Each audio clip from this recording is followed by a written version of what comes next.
Good morning বন্ধুরা, তোমরা সকলে কেমন আছো? আশা করছি তোমরা যে যেখানেই আছো প্রত্যেকেই খুব ভালো আছো এবং সুস্থ আছো। আমিও বেশ ভালোই আছি। এস ফ্যামিলিতে আরও একটি নতুন ব্লগে তোমাদেরকে অনেক স্বাগত জানাই। আজ শনিবার, ঘড়িতে সময় এখন সকাল 6টা। তোমাদের সঙ্গে নিয়েই আজকের ব্লগটি এখন থেকেই শুরু করছি। ঘুম থেকে উঠেই কিন্তু এই যে রান্নাঘরে চলে এসেছি। এসেই সুন্দরভাবে রান্নাঘরটা এখন পরিষ্কার পরিচ্ছন্ন করছি। প্রথমেই কিন্তু যে এঁঠো বাসনকোসনগুলো রয়েছে সেগুলো কলপাড়ে রেখে এসেছি, সেই সঙ্গে কিন্তু ঘরটা ভালো করে ঝাড় দিয়ে নিয়েছি। এখন এই যে মুছে নিচ্ছি। আর গ্যাস টেবিল আর গ্যাস উনান কিন্তু একদম পরিষ্কার পরিচ্ছন্ন হয়ে গেছে। সেই সঙ্গে কিন্তু এখন এই মিক্সার মেশিনটা যেখানে থাকে সেখানে যে পরিষ্কার করছি। সেই সঙ্গে কিন্তু এই যে দেওয়ালটাও ভালো করে মুছে নিলাম। রান্নাঘরে সাদা টাইলস বসালে কিন্তু দেখতে বেশ ভালো লাগে, কিন্তু নোংরা হয় একটু বেশি। নোংরা যাতে না হয় সেই কারণেই কিন্তু প্রত্যেক দিন সকালে বা বিকালে যে সময়ই হোক না কেন একটু আলতো হাতে পরিষ্কার করে নিলে কিন্তু একদম নতুনের মতো চকচক করে। তো এদিকে রান্নাঘরটা কিন্তু একদম পরিষ্কার করা হয়ে গেছে। সেই সঙ্গে কিন্তু এখন বেসিনটা আমি সুন্দর করে মেজে নিচ্ছি। আর আজকে আমি বেসিনে একটু হারপিক দিয়েছিলাম, ওই কারণেই কিন্তু একটু বেশি চকচক করছে, কেমন একটা হলদেটে ভাব হয়ে গেছে। ওই জন্য ভাবলাম একটু হারপিকের মধ্যে একটু জল দিয়ে পাতলা করে গুলিয়ে এখানে দিয়েছিলাম। দেখো একদম চকচক করছে। তো বেসিনটা যদি নোংরা থাকে সত্যি কথা বলতে একদমই ভালো লাগে না। আর রান্নার উনানের পাশে থাকে যেহেতু, ওই কারণেই আমি একদম চকচক করে রাখার চেষ্টা করি। এখন যে পরিমাণে গরম পড়ছে সেই কারণেই কিন্তু সকালের দিকে কাজবাজগুলো একটু গুছিয়ে করলে কিন্তু সারাদিনে অনেকটা নিস্তার পাওয়া যায়। থালা বাসনগুলো ধুয়ে এনে এই যে রাখলাম, আর এখন কিন্তু গুছিয়ে রাখবো। তো এইগুলো কিন্তু আগের থেকেই রয়েছে, ওই জন্য ভাবলাম একটু গুছিয়ে নিই। আর জায়গাটাও কিন্তু একদম মুছে পরিষ্কার পরিচ্ছন্ন করব। সেই সঙ্গে যে বাসনকোসনগুলো ধুয়ে এনেছি সেইগুলোও কিন্তু এখানে রাখবো। তো এখানে মোছা নেই জন্য এখানে রাখলাম না। থালা বাসন রাখার যে টেবিলটা রয়েছে সেখানে কিন্তু একদম মুছে পরিষ্কার পরিচ্ছন্ন করে নিয়েছি। আর এই বেসিনে কিন্তু অনেকক্ষণ আগেই আমি একটু হারপিক লাগিয়ে রেখেছিলাম। হারপিক কিন্তু সঙ্গে সঙ্গে দিলে তেমন একটা পরিষ্কার হতে চায় না। 10-15 মিনিট আগে একটু হারপিক যদি ব্রাশ দিয়ে লাগিয়ে রাখা যায় তাহলে কিন্তু একটু ভালো পরিষ্কারই হয়। তো এই যে দেখো আমি অনেকক্ষণ আগেই লাগিয়ে রেখেছিলাম। মোটামুটি কথা ওই মোছামুছি করার আগেই আমি হারপিকটা এই বেসিনে ওই ব্রাশটা দিয়ে লাগিয়ে রেখেছিলাম। আর দেখো আমাদের এই কলের জলে একটু আয়রন, তো ওই কারণেই কিন্তু দেখো এইগুলো বন্ধ হয়ে গেছে। তো এখন পরিষ্কার করে দেব, তারপর কিন্তু একদম স্বাভাবিক হবে। তোমাদের দাদাভাইকে বলেছিলাম যে এই আয়রন গার্ডের কিছু একটা লাগাতে, তো বলল কি যে লাগাবো, একটা একটা করে কিন্তু সব কাজগুলো কমপ্লিট করব। একজন মানুষের ওপরে কিন্তু অনেকটা চাপ দিলে হয় না, আস্তে আস্তে কিন্তু সব কাজই কমপ্লিট করবে।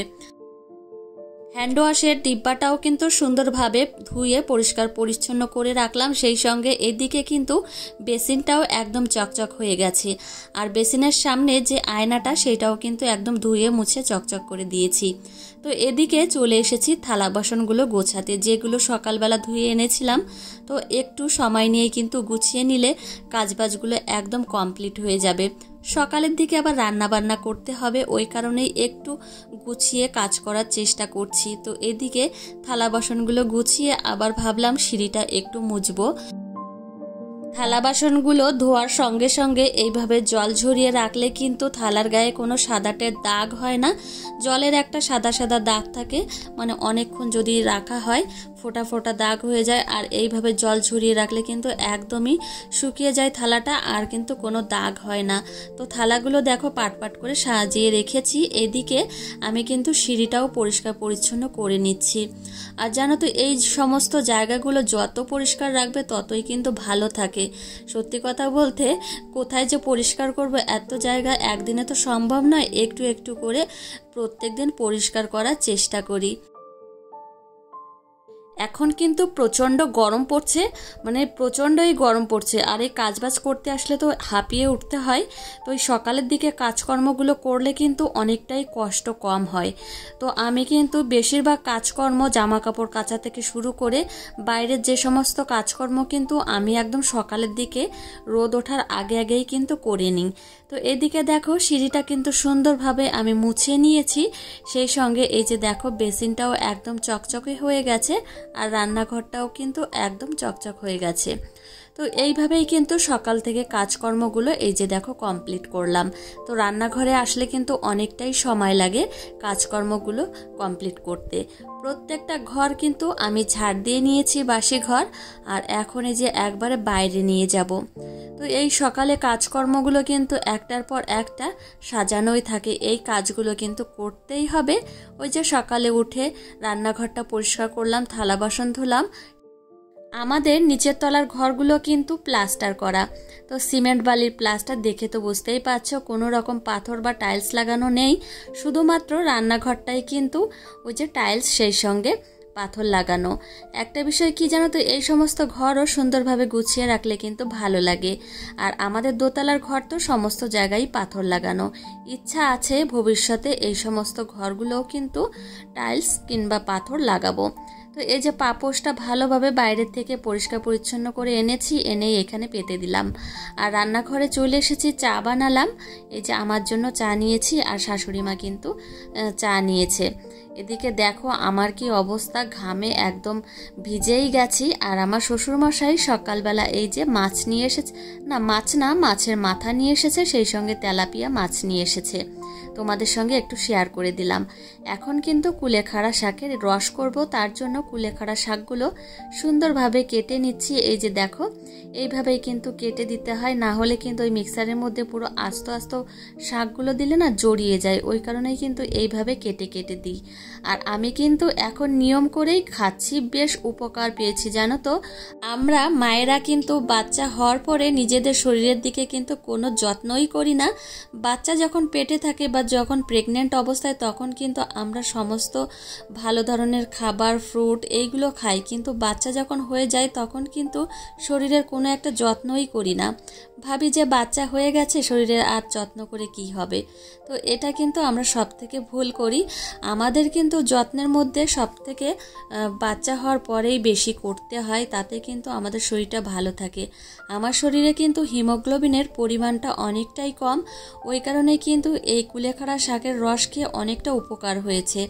আর হিমোগ্লোবিন যদি শরীরে কম থাকে তাহলে কিন্তু এই মাথা ধরা, তারপর দুর্বলতা, এই সমস্ত কারণ কিন্তু থাকেই। তো এদিকে রান্নাবান্না কিন্তু হয়ে গেছে, রুটি বানিয়েছি, সেই সঙ্গে কিন্তু মুসুর ডাল করেছি, আর আমার জন্য কটা ভাত বসিয়ে দিয়েছি ছোট্ট একটা হাঁড়িতে। আর যে বাসন কোসনগুলো হয়েছিল সেইগুলো এখন এই যে ধুয়ে পরিষ্কার করে রাখলাম। আর আজকে আমার শ্বশুরমশাই বাজার থেকে দেখো বেল নিয়ে এসেছে দুটো। তো আনতেই থাকে, শেষ হতে না হতেই কিন্তু এই বেল নিয়ে আসে। আর আমাদের বাড়িতে প্রত্যেকেই কিন্তু বেল খেতে খুব ভালোবাসে। তোমাদের দাদা ভাই এই যে দেখো এখন বাজারে চলে যাচ্ছে, মাম্মাম কিন্তু ওর বাপির বাইকে উঠেছে। আর প্রত্যেক দিন কিন্তু এইভাবেই নিয়ে যেতে হয়, এই ঢালাই রাস্তার একদম সামনে গিয়ে দাঁড়াবে, সেখান থেকে নিয়ে আসতে আমার শাশুড়ি মা গেছে আনতে। আর এদিকে রোদে কিন্তু জল দিয়ে রেখেছি, মাম্মামকে কিন্তু এই রোদে দেওয়া জলেই স্নান করাই। আর জামা কাপড় কিন্তু ধুয়ে একদম নিচে মেলে দিয়েছি। ছাদে কিন্তু এখন যেতেই ইচ্ছা করে না, এত পরিমাণে রোদ, গেলেই একদম হাঁপিয়ে পড়ি, প্রচণ্ড গরম লাগে। এখন বাজে সকাল 11টা। এই যে দেখো মৌসম্বি লেবুগুলো ফ্রিজ থেকে বের করে জলের মধ্যে ভিজিয়ে রাখলাম, ঠান্ডা তো, সঙ্গে সঙ্গে কিন্তু রস বের করে খেতে দিলে অনেকটাই ঠান্ডা, মাম্মামকে এত ঠান্ডা খাওয়ানো যাবে না, ওই জন্য জলে ভিজিয়ে রাখলাম, একদম কিন্তু নর্মাল অবস্থায় চলে আসবে। আমি কিন্তু স্নান করে এই যে চলে এসেছি, সকাল সকালই স্নান করেছি, রেডিও হয়ে গেছি। আর আমি রেডি হয়েই কিন্তু মাম্মামকে খাওয়ানো দাওয়ানো থেকে শুরু করে স্নান করানো সব কিছুই কিন্তু এক এক করে করব। সকাল থেকে সংসারের কাজকর্ম কিন্তু একদম A to Z সব কিছুই কমপ্লিট করেছি। সেই সঙ্গে কিন্তু এই যে দেখো আমিও স্নান করে নিয়েছি, ঠাকুর পুজোও দেব। আগে ভাবছি মাম্মামের কাজকর্ম কিছু করব, তারপরে কিন্তু ঠাকুর পুজোটা করব। আজকে কিন্তু আমি কানের দুলটা অন্য একটা পরেছি, প্রত্যেক দিন যেটা পরি ওটা পরিনি, এই টপটা কিন্তু পরা হয় না, ভাবলাম যে আজকে পরি। তো বেশ ভালোই। আর আগে যেটা পরতাম সেটার গুজিটা অনেকটা বড়, তো কানে লাগে প্রচণ্ড পরিমাণে, ওই জন্য এটা পরলাম। তো বিছানাটা কিন্তু তোলা হয়নি, তোমাদের দাদাভাই বেরিয়ে গেছে। তোমাদের দাদাভাই কিন্তু ঘরে থাকলে আমি বিছানাটা তুলতেই চাই না, কেননা আমি ঘরে আসলে মানে তোমাদের দাদাভাই তো হাতের কাজ করে ল্যাপটপে বসে বসে, আর মাম্মাম আসলে খুবই ডিস্টার্ব করে, ল্যাপটপ ধরে টানাটানি করে, তো ওই কারণেই কিন্তু আমি আসি না। বিছানাটা সুন্দরভাবে গুছিয়ে পরিপাটি করে আবার যাব কিন্তু মাম্মামের কাজবাজ করতে। মাম্মামের কাজবাজ করতে মানে মাম্মামকে একটু শরবত খাওয়াবো, সেটা কিন্তু করতে যেতে হবে আবার রান্নাঘরে। তো এদিকে দেখো বিছানাটা আমার সুন্দরভাবে গুছিয়ে নেওয়া হয়ে গেছে। মাম্মামকে কিন্তু টিভিটা অন করে দিয়েছি, মাম্মাম টিভি দেখছে, ওই কারণেই কিন্তু এদিকে আমি কাজকর্মগুলো একটু গুছিয়ে করলাম। আর এখন মেয়ের সঙ্গে একটু সময় কাটাচ্ছি 5-6 মিনিট। এই যে দেখো কোলে বসবে না, এখন কোলে বসতেই চায় না, খুব দুষ্টুমি করে। তো জোর করে একটু যদি কোলে নিতে যাই এইভাবেই কিন্তু কান্নাকাটি জুড়ে নেয়। তো এই যে দেখো দিন দিন কিন্তু বড় হচ্ছে, ওই কারণেই কিন্তু দুষ্টুমিটা একটু বাড়ছে। আমার চুলের গার্ডারগুলো নিয়ে এসেছে কোথা থেকে, এই যে দেখো হাতে পড়ছে, তো হাতে পড়তে দিই না, অনেক টাইট, ওই কারণেই দিই না, কিন্তু ওই যে পরবে জন্য কান্নাকাটি করছে। তো যাই হোক ওর কাছ থেকে কিন্তু আমি ওইগুলো খুলে নেব। তো এখন মাম্মামের সঙ্গে কিছুটা সময় কাটিয়ে আবার যাব শরবতটা তৈরি করতে। ভাবছি যে মাম্মামকে একবারে স্নান করিয়ে ঘুম পাড়িয়ে তারপরেই যাব কিন্তু পুজো করতে। তো এদিকে মাম্মামের সঙ্গে কিন্তু আমার 5-6 মিনিট সময় দেওয়া হয়ে গেছে। এখন কিন্তু এই যে বিছানার চাদরটা এইভাবে ঝুলে রয়েছে, এখন চিরুনি দিয়ে গুজে দিচ্ছি। তো এইভাবে গুজে দিলে কিন্তু সত্যি কথা বলতে বিছানার চাদরটা একদম কিন্তু যেমন গুছিয়ে রাখি তেমনিই কিন্তু থাকে। বিছানার চাদরটা এইভাবে গুজে দেওয়ার পরেই কিন্তু খাটটা একটু আলতো হাতে মুছে নেব। প্রত্যেক দিন কিন্তু যে কোনো ফার্নিচার একটু আলতো হাতে মুছে নিলে কিন্তু তেমন একটা নোংরা পড়ে না, একদমই কিন্তু পরিষ্কার থাকে। তো এই যে খাটটা গোছানো হয়ে গেল, সেই সঙ্গে কিন্তু একটু মানে 5 মিনিটও লাগে না, 2 মিনিটের মধ্যে একটু মুছে নিলেই কিন্তু একদম ধুলোটাও থাকে না, সেই সঙ্গে পরিষ্কার থাকে। আর এই যে দেখো আমার বিছানাটা সুন্দরভাবে গুছিয়ে নিয়েছি, আর মাম্মামকে টিভি অন করে দিয়েছে, মানে ও দেখছে বসে বসে চুপ করে। আর ওকে কিন্তু আমি কোনো রকম ফোন দিই না। অনেকের হয়তো বললেও একটু রাগ হয় যে বাচ্চাকে ফোন দিই না, কিন্তু তাদের মায়েদের সামনে বললে হয়তো আশেপাশে মায়েদের সামনে বললে তাদের রাগ হয় যে ফোন দেয় না, কিন্তু আসল কথা কি জানো তো, আমি একদম ছোট্টবেলা থেকেই কিন্তু এই অভ্যাসটা করিয়েছি, বেশ কিন্তু কাজে লেগেছে অভ্যাসটা। একটু টিভিটা অন করে দিই মাঝে মাঝে, যখন আমি কাজবাজ করি তখন কিন্তু অন করে দিই, কিন্তু আমি কখনো ফোন ওর হাতে দিই না। আর তোমাদের দাদাভাই যদি ওর সামনে আমিও ফোন চালাই তাহলে কিন্তু আমাকে প্রচণ্ড পরিমাণে বকা দেয়। তো এদিকে দেখো কথা বলতে বলতে অনেকটাই এগিয়ে গেছে। মাম্মামের জন্য একটু মৌসম্বি লেবুর রস করলাম, খাইয়েও দিয়েছি। আর এই যে দেখো তার কিছুক্ষণ পরেই তেল মালিশ করে দিয়েছি। এখন মাম্মামকে কিন্তু স্নান করাবো। এই যে দেখো বিছানার উপর দাঁড়িয়ে রয়েছে, আর এই মিনি ফ্যানটা কিন্তু ওর খুবই পছন্দের একটা ফ্যান, আর প্রচণ্ড কিন্তু হাওয়া হয়, মানে ফ্যান আন্দাজে হাওয়া হয় অনেক। তো এদিকে মাম্মামকে নিয়ে ঘরে চলে এসেছি স্নান করিয়ে। তো মাম্মামকে তো প্রত্যেক দিন ওই রোদে জল দিয়ে রাখি, সেই জলেই কিন্তু স্নান করাই, ঘরে নিয়ে এসেছি। আর জানো তো প্রত্যেক দিন মাম্মামকে ঘুম পাড়ানোর আগে একটা ডাইপার পরিয়ে দিই, আর এই ডাইপার পরিয়ে দিলে কিন্তু অনেকক্ষণ ঘুমোয়, 2-2.5 ঘন্টা তো ঘুমোই, কিন্তু ডাইপার যেদিন না পরাই সেদিন কিন্তু একদম আধ ঘন্টার মধ্যেই উঠে যায়। তো বন্ধুরা এদিকে আমি ভয়েস দিচ্ছি, আর আমাদের দোতলায় কাজবাজ হচ্ছে, মিস্ত্রিরা কাজ করছে, ওই কারণেই কিন্তু একটু আওয়াজ হচ্ছে। তোমরা কিন্তু একটু মানিয়ে গুছিয়ে নিও আমার ভুল ত্রুটিগুলো। তো এদিকে কিন্তু মাম্মামকে এই যে টিপ পরানো হয়ে গেছে, আর ওকে কিন্তু এখন ঘুম পাড়াবো। এখন যে পরিমাণে গরম পড়ছে ওই কারণেই কিন্তু একটু মাম্মামকে এই পায়ের ভাঁজগুলোতে একটু পাউডার দিয়ে দিই, সেই সঙ্গে একটু গলায়ও দিয়ে দিই। তো এই যে দেখো আমার মেয়ে পুরোপুরি রেডি হয়ে গেছে, এখন কিন্তু ওকে এই যে দেখো শুইয়ে দিয়েছি, আর এখন কিন্তু ঘুমিয়ে পড়বে। দেখো কি পরিমাণে দুষ্টুমি করছে। তো এইভাবেই কিন্তু আমার সঙ্গে সারাটা দিনই দুষ্টুমি করে থাকে।